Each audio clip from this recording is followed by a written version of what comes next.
Бүгінгі сабақтағы біздің әдіс тәсіліміз мәре, сөре, жарайсың әдіс тәсілі арқылы балалардың әріптерді қалай танығанын анықтайтын боламыз. Қане айтқан? Ата, ана. Жақсы.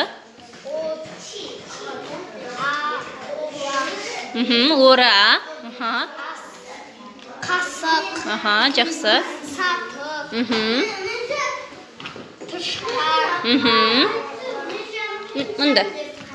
Қауын. Қауын. Жақсы.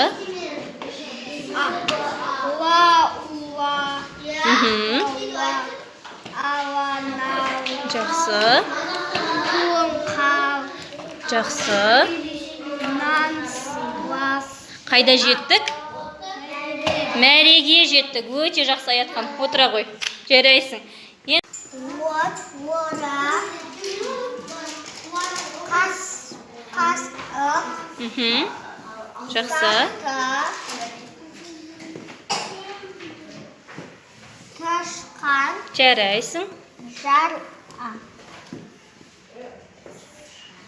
Қауын. Жарайсың. Лауа. Аранар.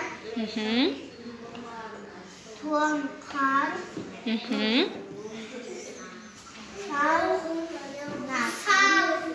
Жарайсың. Сонымен біз мәреге жеттік, я балалар? Өте жақсы. Мәреге жеткеніміз барлық сөзді оқып танимыз деген сөзіміз. Өте жақсы. Отыра қой, Дария.